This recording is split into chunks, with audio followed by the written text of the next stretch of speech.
പറയടാ, മത്തായിയെ കൊന്ന നീ തന്നെയല്ലേ?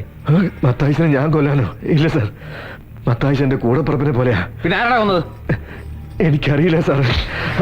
നിനക്കറിയാം, മത്തായി ഞങ്ങളുടെ കസ്റ്റഡി ഉള്ളപ്പോ അയാളുടെ രൂപസാദൃശ്യമുള്ള ഒരാൾ മത്തായിയുടെ വീട്ടിൽ വന്നിരുന്നു. അയാൾ ആരാ? അത് മത്തായിച്ചന്റെ ബ്രദർ ഫാദർ ജെയിംസ് ആണ് സാർ. അവർ ട്വിൻസാ. വർഷങ്ങളായിട്ട് ഫാദർ അമേരിക്കയിലാണ് താമസിക്കുന്നത്. സത്യം പറയടാ, അങ്ങനെ ഒരു ബ്രദർ ഉണ്ടോ മത്തായിക്ക്? ഉണ്ട് സാർ. ഫാദർ ജെയിംസ് വന്നപ്പോ നിങ്ങൾ തമ്മിൽ കണ്ടിരുന്നോ? കണ്ടിരുന്നു. ഞാൻ മത്തായിച്ചന്റെ വീട്ടിൽ നിന്ന് പുറത്തേക്ക് ഇറങ്ങുമ്പോഴാണ് ഫാദർ ടാക്സിയിൽ വന്നിറങ്ങുന്നത്. 2 വാക്ക് കുശലവും പറഞ്ഞ് ഞാൻ അപ്പം തന്നെ പോവുകയും ചെയ്തു. പിന്നെ ഞാൻ അറിയുന്നത് പിറ്റേ ദിവസം രാവിലെ മത്തായിച്ചൻ മരിച്ചതായിട്ടാ. മത്തായി മരിച്ചിട്ട് ഫ്യൂണറലിലൊന്നും ഫാദർ ജെയിംസിനെ കണ്ടില്ലല്ലോ. ഫാദർ വന്ന ഉടനെ തന്നെ മടങ്ങിപ്പോയി. നിന്റെ പ്രസന്റേഷൻ നന്നായിട്ടുണ്ട്. അമേരിക്കയിൽ നിന്ന് 10-22 മണിക്കൂർ യാത്ര ചെയ്ത് തളർന്ന അവശനായി വീട്ടിലെത്തിയ ഒരാള് ഉടനെ തന്നെ വീണ്ടും യാത്രയാവുക. പറയുന്ന കണക്കം കൊണ്ട് ടാലിയാവുന്നില്ലല്ലോ മിസ്റ്റർ ഐക്യവർക്കി. അത് പോട്ടെ നൗഷാദേ, അഥവാ യാത്ര പോയെന്ന് തന്നെ വെച്ചു. സ്വന്തം സഹോദരൻ മരിച്ചു എന്നറിഞ്ഞ് ഒരു നോക്ക് കാണാനെങ്കിലും ഈ പറഞ്ഞ ഫാദർ ജെയിംസ് വന്നില്ലല്ലോ. എന്തുകൊണ്ട് വന്നില്ല? അതെനിക്കറിയില്ല സാർ. നിനക്കെല്ലാം അറിയാം. മത്തായിയുടെ മരണം, ചാക്കോയുടെയും കുടുംബത്തിന്റെയും കൊലപാതകം നിനക്കെല്ലാം അറിയാം. ഇനിയൊന്നും നീ മറയ്ക്കാൻ ശ്രമിക്കണ്ട. സത്യം പറഞ്ഞില്ലെങ്കിൽ ജീവനോടെ പുറത്തു പോകില്ല. ഇല്ല സാർ, എനിക്കൊന്നും അറിയില്ല സാർ. സത്യമാണ് ഞാൻ പറയുന്നത്. ചാക്കോടെയും കുടുംബത്തിന്റെ കൊലപാതകത്തിന് രക്ഷപ്പെടാൻ നിനക്ക് മറ്റൊരു കൊലപാതകം കൂടെ നടത്തേണ്ടി വന്നു അല്ലേ? അയ്യോ സാർ, മത്തായിച്ചനെ ഞാൻ കൊന്നിട്ടില്ല. അപ്പൊ ചാക്കോടെ കുടുംബത്തെ നീയാണ് കൊന്നത് അല്ലേ? നൗഷാദ്,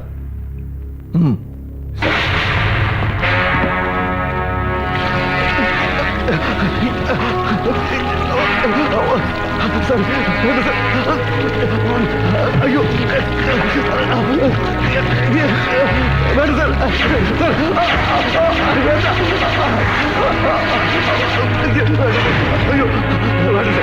എനിക്കറിയില്ല.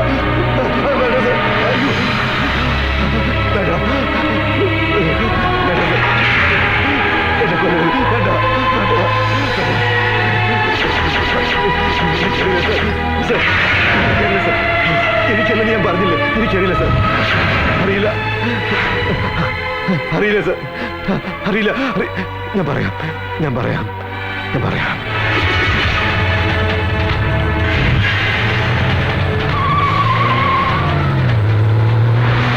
ചാക്കോച്ചന്റെ വീടും പറമ്പും രജിസ്റ്റർ ചെയ്തതിന്റെ പിറ്റേ ദിവസം. ചാക്കോച്ചാൻ ഇതിപ്പോ ഒരു അത്യാവശ്യം എന്ന് പറഞ്ഞുകൊണ്ടാ രജിസ്റ്റർ ഓഫീസിൽ പോലും പോകാതെ ഇങ്ങനെ ഒരു എഗ്രിമെന്റ് വെച്ച് പണം തരുന്നത്. എടാ വർക്കി, നീ ആ പേപ്പറിൽ എഴുതിയിരിക്കുന്നത് ഒന്ന് വായിച്ചു കേൾപ്പിച്ചേ. കുന്നത്ത് വീട്ടിൽ ചാക്കോ ജോസഫ് എന്ന ചാക്കോ മേസ്ത്രിയായി ഞാൻ എന്റെ സ്വന്തം പേരിലുള്ള 1 ഏക്കർ 38 സെന്റ് സ്ഥലവും വീടും എന്റെ സ്വന്തം ഇഷ്ടപ്രകാരവും അനന്തരാവകാശികളായ ഭാര്യ ത്രേസ്യാമ്മ, മക്കളായ ട്രീസ, റോസ്മേരി എന്നിവരുടെ പൂർണ്ണ സമ്മതത്തോടെയും ഐക്യര വീട്ടിൽ വർക്കി തോമസ് എന്ന ഐക്യര വർക്കിയുടെ കയ്യിൽ നിന്നും 2006 നവംബർ മാസം 7-ാം തീയതി 8 ലക്ഷം രൂപ കൈപ്പറ്റി ടിയാന് സകല അവകാശങ്ങളും വിട്ടുകൊടുത്തിരിക്കുന്നതായും മേലിൽ ആവശ്യമായി വരുന്ന എല്ലാ നിയമ നടപടികൾക്കും ഈ രേഖ ഉപയോഗിക്കുന്നതിൽ എനിക്കോ എന്റെ അനന്തരാവകാശിക്കോ യാതൊരുവിധ എതിർപ്പുമില്ലെന്നും സമ്മതിച്ചുകൊള്ളുകയും ചെയ്യുന്നു എന്ന് ചാക്കോ ജോസഫ്, ത്രേസ്യാമ്മ ചാക്കോ, ട്രീസ ജോണിക്കുട്ടി, റോസ്മേരി ചാക്കോ.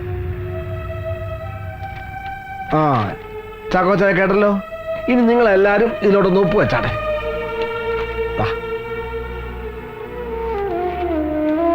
അവിടെ ചെടുത്തി ദേ ഒപ്പിട്.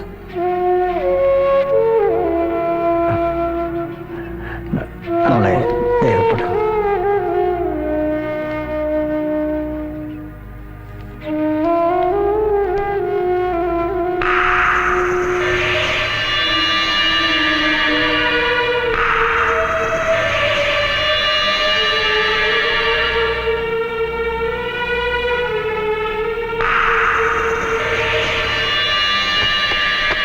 പത്തനംതിട്ടയിൽ ഒരു സ്ഥലം നോക്കി വെച്ചിട്ടുണ്ടായിരുന്നു.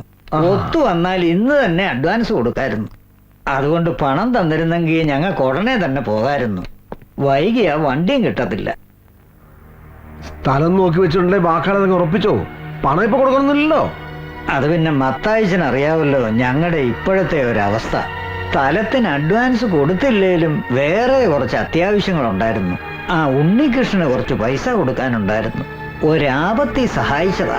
തന്നെയുമല്ല ഇവിടെ കാര്യം. ചാക്കോച്ച എന്നാ പഴമ്പുരാണോ പറഞ്ഞുകൊണ്ടിരിക്കുന്നത്? അതൊക്കെ നിങ്ങളുടെ കാര്യല്ലേ. വേവോളം കാക്കാങ്കൊപ്പിന് 6 ക്ഷമിച്ചാലല്ല. അവരോട് കുറച്ചുകൂടെ സാവകാശം ചോദിക്കുക.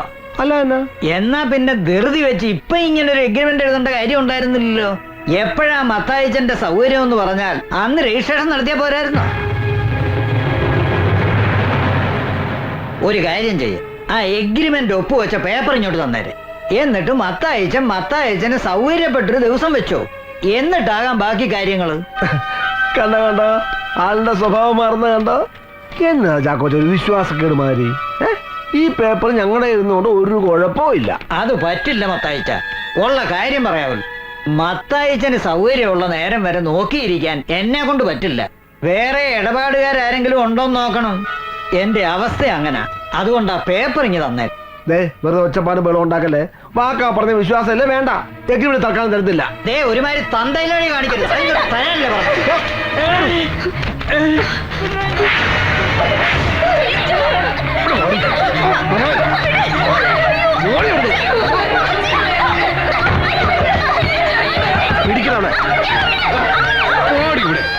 ട്രേസിയെയും റോസ്മേരിയെയും കൊല്ലാൻ ഉദ്ദേശമുണ്ടായിരുന്നില്ല. പക്ഷെ അവർ ജീവിച്ചിരുന്ന ഞങ്ങൾ ജയിലിൽ പോകേണ്ടി വരുമെന്ന ഭയം കൊണ്ടാ അവരെയും കൊല്ലേണ്ടി വന്നത്.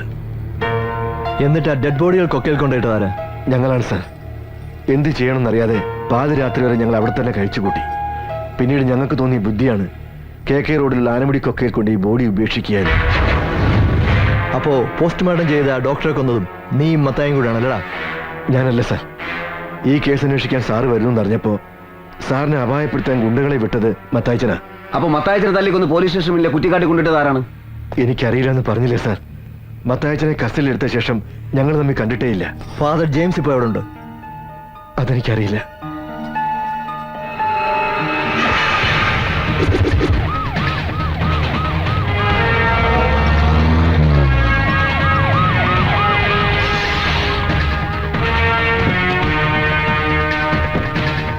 മത്തായിയുടെ ഭാര്യയില്ലേ? ഉണ്ട് സാർ. ഒന്ന് വിളിക്കണം.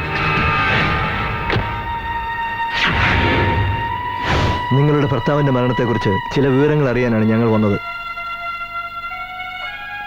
മത്തായി ലോക്കപ്പ് മർദ്ദനം മൂലമാണ് മരിച്ചതെന്ന് നിങ്ങൾ കരുതുന്നുണ്ടോ? ടെൽമി, എന്താണെന്നും പറയാത്തത്? മത്തായിയെ കസ്റ്റഡിയിലെടുത്ത ശേഷം ഞങ്ങൾ ദേഹോപദ്രവം ഒന്നും ചെയ്തിട്ടില്ല. രാത്രി ഏകദേശം 11 മണിയോടെ ഞാനാണ് അയാളെ ലോക്കപ്പിൽ നിന്ന് പറഞ്ഞു വിട്ടത്. അവിടുന്ന് മത്തായി നേരെ ഇങ്ങോട്ടല്ലേ വന്നത്? അതെ. മത്തായി വരുമ്പോ അയാളുടെ ട്വിൻ ബ്രദർ ഫാദർ ജെയിംസ് കൂടെ ഉണ്ടായിരുന്നോ? ഉണ്ടായിരുന്നു. അവർ തമ്മിൽ കണ്ടിരുന്നോ? എന്താണ് അവർ സംസാരിച്ചത്? അവർ തമ്മിൽ എന്തെങ്കിലും സാമ്പത്തിക ഇടപാടുണ്ടായിരുന്നു? ഐ മീൻ, ഫാദർ ജെയിംസ് മത്തായിക്ക് അമേരിക്കയിൽ നിന്ന് പണം അയച്ചു കൊടുക്കുമായിരുന്നു. അപ്പോ സാമ്പത്തിക ഇടപാടുകളെ കുറിച്ച് സംസാരിച്ച് അവർ തമ്മിൽ തെറ്റിയല്ലേ? പറയൂ, അതിനുശേഷം എന്താ ഉണ്ടായത്? കമോൺ, നിങ്ങൾക്കറിയാം. നിങ്ങൾ എന്തൊക്കെ മറയ്ക്കുന്നുണ്ട്. എല്ലാ എവിഡൻസുകളായിട്ടാണ് ഞങ്ങൾ എത്തിയിരിക്കുന്നത്. എന്താണ് ഇന്ന് രാത്രി സംഭവിച്ചത്? Tell me.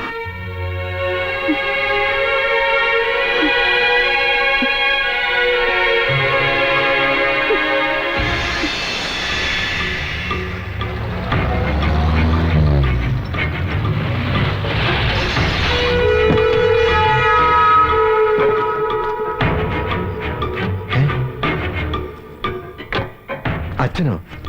അച്ഛൻ അമേരിക്കയിൽ നിന്ന് വരുന്ന കാര്യം ആരൊന്നും പറഞ്ഞില്ലല്ലോ. ആരെയും അറിയിക്കണമെന്ന് തോന്നിയില്ല.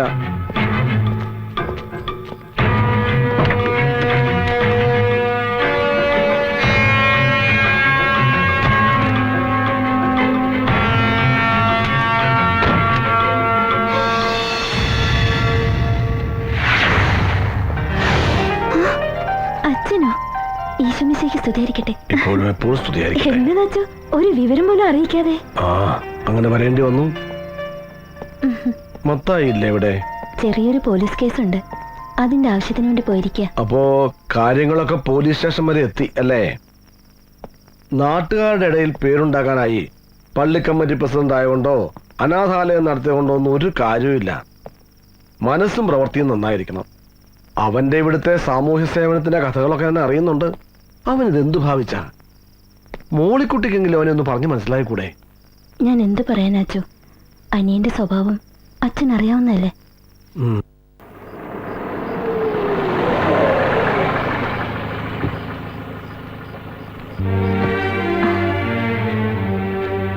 സ്റ്റേഷനിലെ കാര്യമൊക്കെ എന്തായി? ജെയിംസ് അച്ഛൻ വന്നിട്ടുണ്ട്. അരമനയിലേക്ക് പോകാൻ റെഡിയായി നിൽക്കുക. മുകളിലുണ്ട്.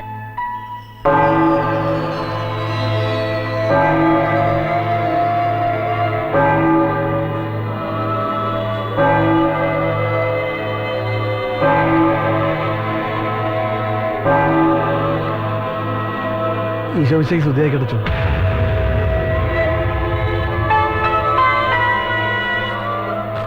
അച്ഛൻ ഒരു മുന്നറിയിപ്പും ഇല്ലാതെ കാര്യങ്ങൾ കൈവിട്ടു പോകുന്നതിന് മുമ്പ് ഇവിടെ എത്തണമെന്ന് തോന്നി.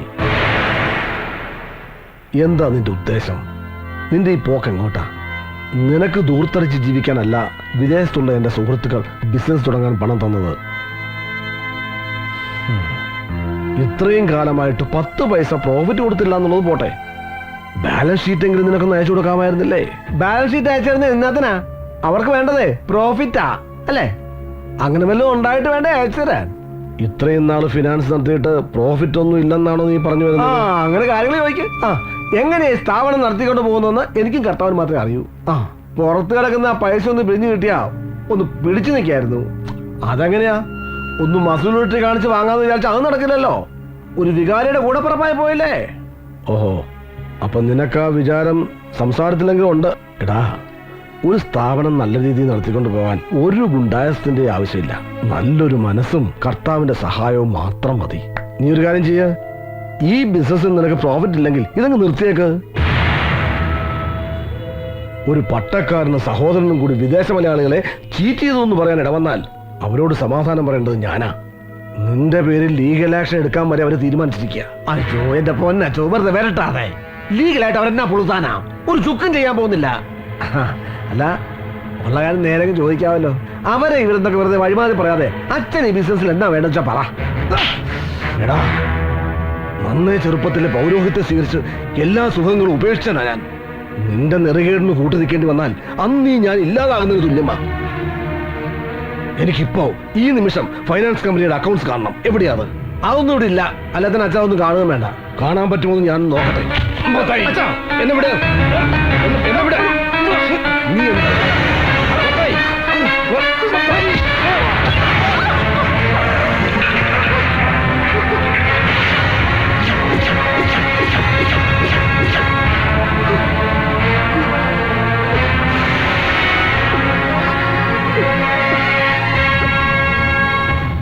അപ്പോ ഫാദർ ജെയിംസിന്റെ കൊലപാതകം മത്തായിക്ക് രക്ഷപ്പെടാനുള്ള ഒരു പഴുതുകൂടി നൽകി അല്ലേ? ഫാദറുമായുള്ള രൂപസാദൃശ്യം അയാൾ മുതലെടുത്തു. ഡെഡ് ബോഡിക്ക് സ്വന്തം വേഷപ്പകർച്ച നൽകി മരിച്ചത് മത്തായിയാണെന്ന് മോളിക്കുട്ടി ഒഴികെ മറ്റെല്ലാവരും അയാൾ സമർത്ഥമായി വിശ്വസിപ്പിച്ചു. ശരിയല്ലേ? അതെ. മത്തായി ഇപ്പൊ എവിടുണ്ട്? അരമനയിലേക്ക് പോയേക്കുവാ. സഭയുടെ തിരുവസ്ത്രമണിഞ്ഞ് ഫാദർ ജെയിംസ് ആയിട്ട് അല്ലേ? അരമനയിൽ ആരെ കാണാൻ വേണ്ടിയാണ് അയാൾ പോയിരിക്കുന്നത്? അതറിയില്ല. ഉച്ചയ്ക്കുള്ള ഫ്ലൈറ്റില് ഓസ്ട്രേലിയക്ക് പോകുന്നു പറഞ്ഞു.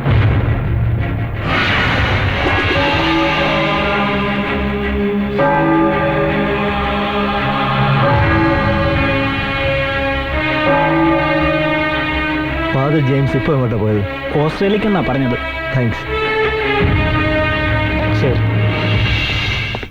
വികസനത്തിന്റെ പാതയിൽ പുതിയൊരു അധ്യായം കൂടി എഴുതി ചേർത്ത് അക്ഷരനഗരിയെ പുളകമണിയിച്ച് സംസ്ഥാന ടൂറിസം വാരാഘോഷം ഇതാ സമാഗമമായി. തിരുനക്കര മൈതാനിയിൽ നടക്കുന്ന ഉദ്ഘാടന സമ്മേളനത്തിൽ ബഹുമാന്യനായ ടൂറിസം വകുപ്പ് മന്ത്രി ശ്രീ VN വാസവൻ അധ്യക്ഷത വഹിക്കുന്നതും ആദരണീയനായ മുഖ്യമന്ത്രി ശ്രീ CKP ഉദ്ഘാടനം നിർവഹിക്കുന്നതുമാണ്. ആരാധ്യനായ പ്രതിപക്ഷ നേതാവ് ശ്രീ PC ജോർജ് തുടങ്ങി രാഷ്ട്രീയ, സാമൂഹിക, സാംസ്കാരിക രംഗത്തെ പ്രമുഖർ പങ്കെടുത്ത് സംസാരിക്കുന്നു. ഈ മഹാസമ്മേളനം ഒരു വൻ വിജയമാക്കുവാൻ എല്ലാ ജനാധിപത്യ വിശ്വാസികളെയും ചരിത്രങ്ങൾ ഉറങ്ങുന്ന തിരുനക്കര മൈതാനിയിലേക്ക് സഹർഷം സ്വാഗതം ചെയ്യുന്നു.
കുറെ നേരമായി ഒരു വണ്ടി നമ്മളെ ഫോളോ ചെയ്യുന്നുണ്ട്. ഒന്ന് വേഗം വിടറോ.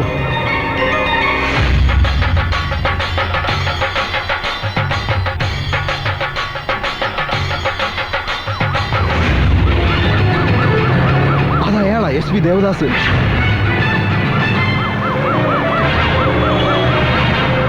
അയാൾ പുറകെയുണ്ട്. ഒന്ന് വേഗം വിടറോ, വേഗം.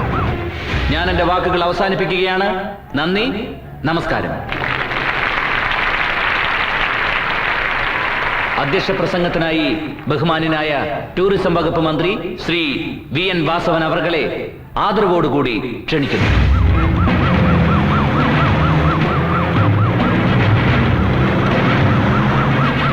ഒന്ന് വേഗം വിടറോ.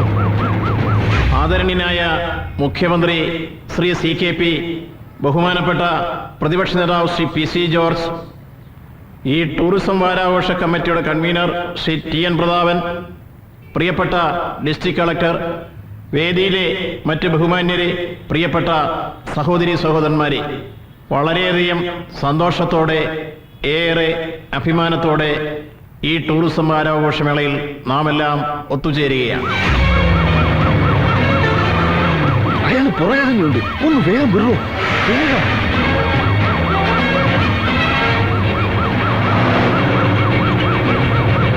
ചവിട്ടി വിടറോ. അക്ഷരവും ടൂറിസവും പകർന്നു നൽകിയ അന്താരാഷ്ട്ര പ്രശസ്തിയുടെ നടുവിൽ നിൽക്കുന്ന നാം ആതിഥേയ സംസ്കാരത്തിലും ഇന്ന് മുന്നിട്ട് നിൽക്കുന്നു. ഈ മേഖല അതിന്റെ അനന്ത സാധ്യതകളെ പ്രയോജനപ്പെടുത്തിക്കൊണ്ട് കുതിച്ചുപായുന്ന പൊതുസാഹചര്യം വളരുകയാണ്.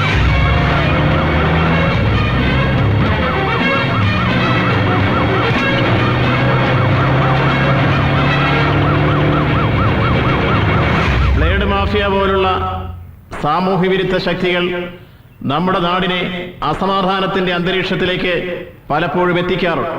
എന്നാൽ ഇത്തരം സാമൂഹ്യ വിരുദ്ധ ശക്തികൾക്കെതിരെ നമ്മുടെ സർക്കാർ ആഞ്ഞടിച്ചുകൊണ്ടിരിക്കുകയാണ്.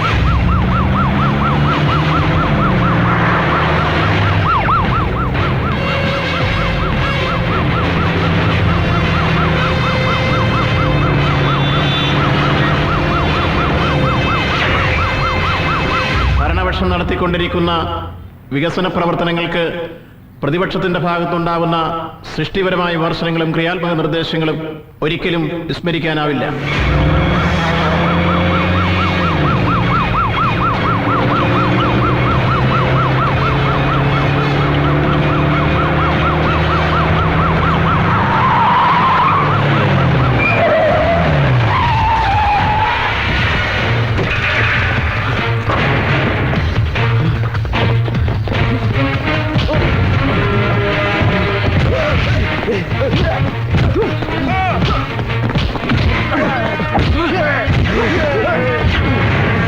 നമ്മുടെ നാടിനെ നശിപ്പിക്കാൻ കപടതയുടെ കടന്നൽക്കൂടുമായി കടന്നുവരുന്ന സാമൂഹ്യ വിരുദ്ധ ശക്തികൾക്കെതിരെ പ്രത്യശാസ്ത്രത്തിന്റെ വ്യത്യസ്തതകൾക്കും കൊടിയുടെ നിറങ്ങൾക്കും അപ്പുറം യോജിച്ചു നിന്നുകൊണ്ട് അത്തരം ശക്തികളെ ചെറുത്ത് പരാജയപ്പെടുത്താനും വികസനത്തിന്റെ വൻ മുന്നേറ്റങ്ങൾക്ക് വഴിയൊരുക്കുവാൻ നമുക്കാകെ യോജിച്ചു നിന്നുകൊണ്ട് മുന്നേറുവാനും കഴിയുക വഴി ഈ ഗവൺമെന്റ് വികസന രംഗത്ത് എല്ലാ പ്രതിബന്ധങ്ങളെയും തട്ടി നീക്കിക്കൊണ്ട് വിജയത്തിന്റെ പാതയിലേക്ക് കുതിക്കുകയാണ്.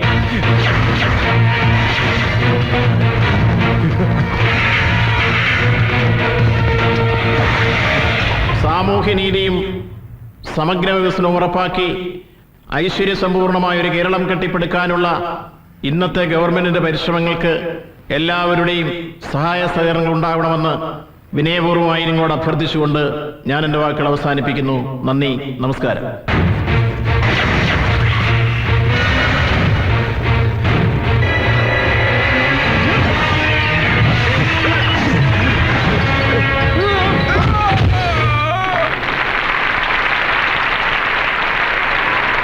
സംസ്ഥാന ടൂറിസം വാരാഘോഷം ഉദ്ഘാടനം ചെയ്യുന്നതിനായി ബഹുമാനപ്പെട്ട മുഖ്യമന്ത്രിയെ ആദരപൂർവ്വം ക്ഷണിച്ചുകൊള്ളുന്നു.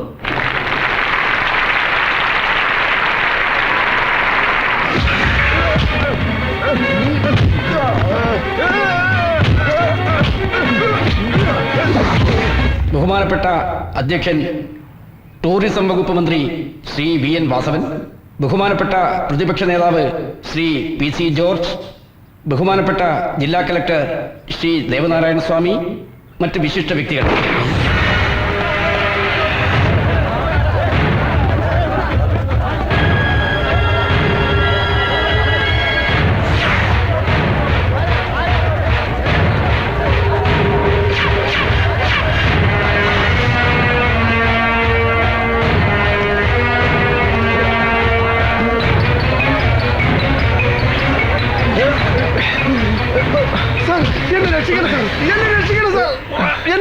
നിങ്ങൾ എന്താണ് ഈ കാണിക്കുന്നത്? എന്താണ് എന്താ എന്താ എന്താണോ താഞ്ഞി കാണിക്കുന്നത്?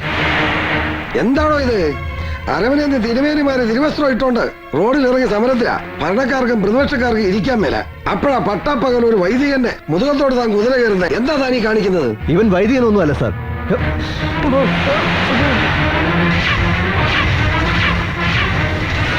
എന്തൊരു പുകിലാണിത്? ഇവൻ ചത്തുപോയി എന്നും പറഞ്ഞ് സെമിത്തേരി പോയി ശവടക്കം കൂടി അനുശോചനം രേഖപ്പെടുത്തി ഞാൻ പിരിഞ്ഞതാണല്ലോ. പിന്നെ ഇവൻ ഏറ്റുവന്നോ? അത്താഴ പട്ടിണിക്കാരൻ ചാക്കോ മേസ്ത്രിയുടെ ഒരു പിടി മണ്ണിനു വേണ്ടി ഇവൻ നടത്തിയത് 4 കൊലപാതകങ്ങൾ.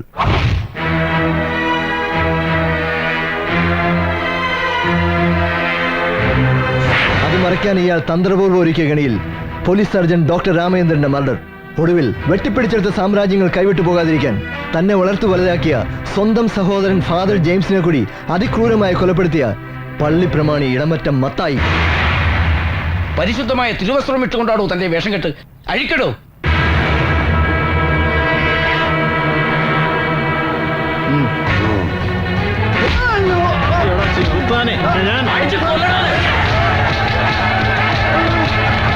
വേണ്ട വേണ്ട വേണ്ട, ശാന്തരാകൂ. അറസ്റ്റ് ചെയ്യും. നടക്കണ അങ്ങോട്ട്. Congratulations Mister Devadas. നല്ല ഭരണകൂടമുള്ളത് കൊണ്ട് മാത്രം നാട് നന്നാവണമെന്നില്ല. ഭരണം നടത്തുന്നത് ഭരണാധികാരികളാണെങ്കിലും അത് ജനങ്ങളിൽ എത്തുന്നത് ഉദ്യോഗസ്ഥരിൽ കൂടിയാണ്.